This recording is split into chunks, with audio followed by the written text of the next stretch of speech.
My dear students, today I want to learn you about the electric field intensity due to two infinitely plane sheets of charges which are held parallel to each other. आज के इस video कार्यक्रम में हम तुम लोगों को electric field intensity किस तरह से कैलकुलेट की जाएगी दो infinitely extended plane parallel sheets of charges के चलते। इस फिगर में तुम देख सकते हो there are two plane parallel sheets of charges and these two plane parallel sheets of charges are denoted by x and y. From the figure it is clear that both the sheets are held up together at some certain finite distance and also they are parallel to each other. Now suppose that the surface density of charge for this sheet it is plus sigma 1 since it is positively charged. So let the value of surface density of charge for this sheet it is sigma 1 and the value of surface density of charge for this sheet y let it is plus sigma 2. Now we have got the three different possible situations.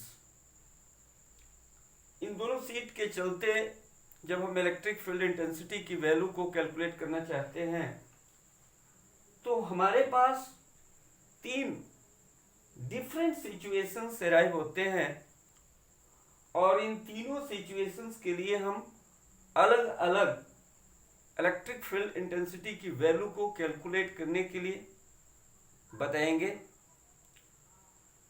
पहला जो situation है हमने इस reason को first reason से denote किया है and you can see this figure the observatory point is located at the point P and this observatory point P is lying in the first region and this region is extreme left to both sheets. ये जो observatory point P है यह observatory point P ये दोनों sheets x Y से extreme left side में स्थित है।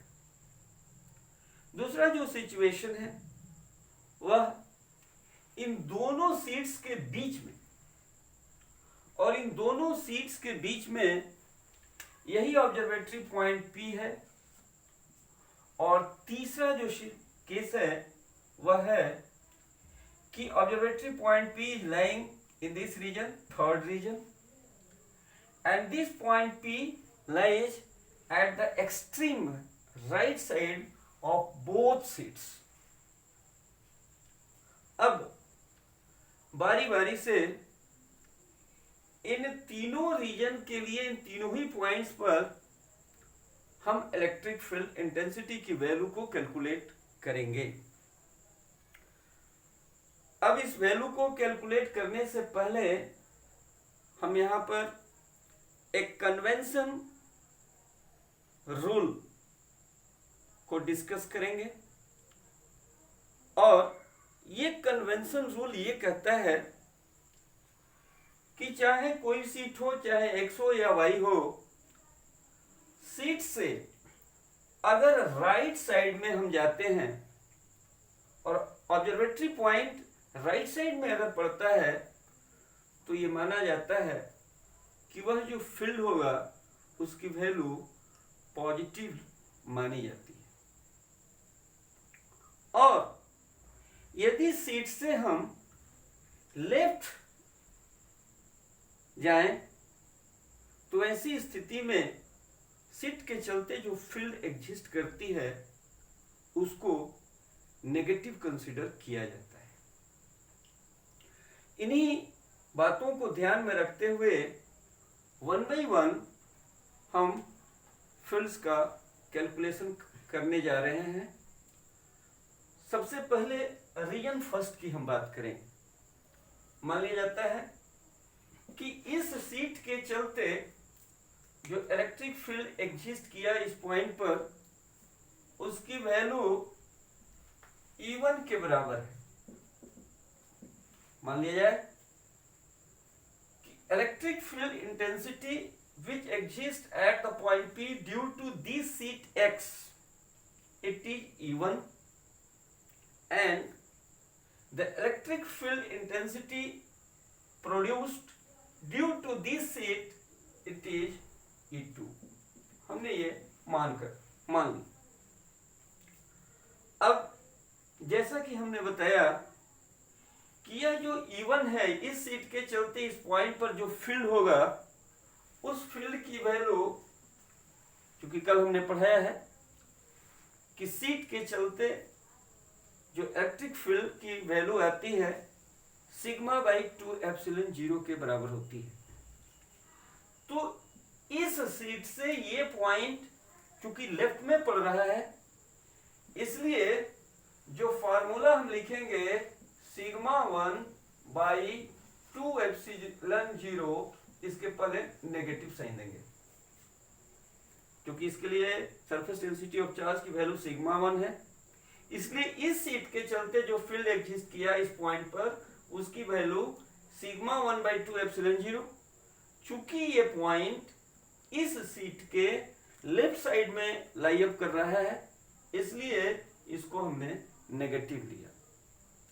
बिल्कुल ही इसी तरह से जो फील्ड E2 की वैल्यू होगी, तुम देख सकते हो इस सीट के चलते इस पॉइंट पर जो फील्ड एग्जिस्ट करेगा, बिल्कुल ही इसी तरह से यह भी value minus sigma 2 divided by 2 epsilon 0 के बराबर हुआ। क्यों हुआ? क्योंकि यह जो पॉइंट हुआ इस सीट से लेफ्ट में है, इसलिए इस वैल्यू को हमने यहां पर नेगेटिव साइन दिया।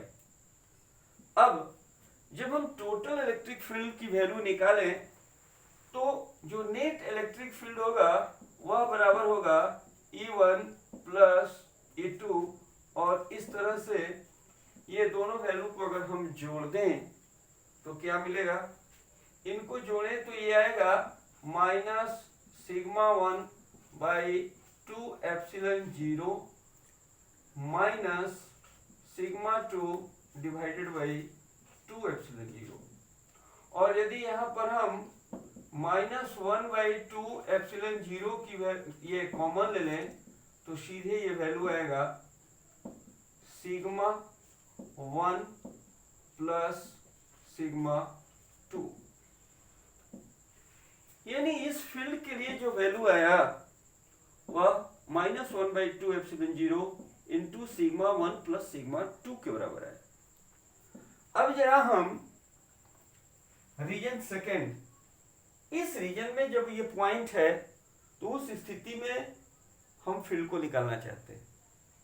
स्वाभाविक सी बात है कि इस सीट के चलते ये जो पॉइंट है वह राइट साइड में पड़ रहा है, और यदि राइट साइड में पड़ रहा है तो इस सीट के चलते इस पॉइंट पर जो फील्ड पैदा होगा वह फील्ड E1 बराबर पॉजिटिव वैल्यू लेंगे, यानी सिग्मा 1 बाई 2 एप्सिलॉन 0 लिखेंगे।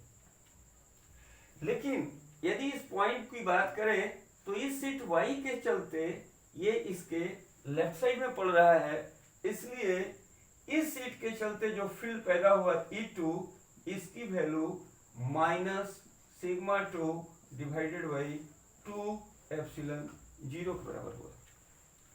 अगर ये इस पॉइंट P पर नेट इलेक्ट्रिक फील्ड इंटेंसिटी की वैल्यू को कैलकुलेट करना चाहें तो सीधी सी बात है, ये दोनों के सम के बराबर होगा, यानी E1 प्लस E2 के बराबर होगा, और इस तरह से ये sigma 1 by 2 epsilon 0 and plus minus, that is minus sigma 2 divided by 2 epsilon 0 के बराबर होगा। और इस तरह से यदि 1/2 एप्सिलॉन 0 यहाँ कॉमन लें तो यहाँ पर आएगा सिग्मा 1 माइनस सिग्मा 2। अब इस रीजन थर्ड की बात करें।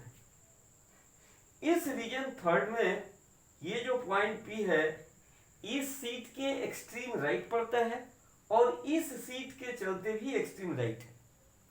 तो इस सीट के चलते इस पॉइंट पर जो फील्ड एग्जिस्ट किया उसको मान लिया जाए इवन है। स्वाभाविक सी बात है ये पॉजिटिव वैल्यू होगी, यानी यह होगा सिग्मा 1/2 एप्सिलॉन नॉट। उसी तरह से इस सीट के चलते इस पॉइंट पर जो फील्ड एग्जिस्ट करेगा उसको हम E2 मान लें और ये सिग्मा 2 बटा में 2 एप्सिलॉन 0 के तुल्य होगा। तो नेट इलेक्ट्रिक फील्ड इंटेंसिटी कितनी होगी भाई? तो E equals to E1 plus E2। और इस तरह से अगर इसको हम जोड़ दें तो ये आएगा 1/2 epsilon 0 into sigma 1 plus sigma 2। ये फार्मूला है, लेकिन हम यहाँ पर इस बात पर फोकस करना चाहेंगे कि ये कोई जरूरी नहीं कि जो सीट है दोनों पॉजिटिवली चार्ज ही हो सकता है ये सीट नेगेटिवली चार्ज हो सकता है ये सीट नेगेटिवली चार्ज हो सकता हो, या हो सकता है कि दोनों ही सीट नेगेटिवली चार्ज हो। तो वैसी स्थिति में अगर चार्ज पॉजिटिव है तो सरफेस डेंसिटी ऑफ चार्ज की वैल्यू भी पॉजिटिव होगी, अगर ये नेगेटिव है तो इसकी वैल्यू भी नेगेटिव में आएगी। लेकिन जो फार्मूला आएगा वह सेम आएगा, बस थोड़ा सा अंतर ये होगा कि ये सीट अगर नेगेटिव है तो यहाँ पर सिग्मा 1 की जगह पर माइनस सिग्मा 1 कर देंगे, और यदि ये सीट पॉजिटिव है तो फिर प्लस सिग्मा 2 हो जाएगा। उसी तरह से इस केस में अगर ये सीट नेगेटिवली चार्ज सीट है तो सिग्मा 1 की जगह पर माइनस सिग्मा 1 करेंगे, और ये पॉजिटिवली है तो फिर ये एक फार्मूला रहेगा। बिल्कुल ही उसी तरह से यहाँ भी सिग्मा 1 और सिग्मा 2 की जो वैल्यू है वह साइन के अकॉर्डिंगली, यानी चार्ज के नेचर के अकॉर्डिंगली यहाँ पर हम लोग चेंज कर देंगे। हो सकता है सिग्मा 1 और सिग्मा 2 दोनों का वैल्यू सेम भी हो सकता है। यदि सिग्मा 1 और सिग्मा 2 दोनों का वैल्यू भी सेम हो जाए, दोनों का नेचर एक दूसरे के अपोजिट हो जाए, तो हमें करना कुछ नहीं है, प्रॉपर साइन को ध्यान में रखते हुए और ये जो फार्मूला को हमने डिस्कस किया इसमें सिर्फ और सिर्फ वैल्यू को पुट कर देना है।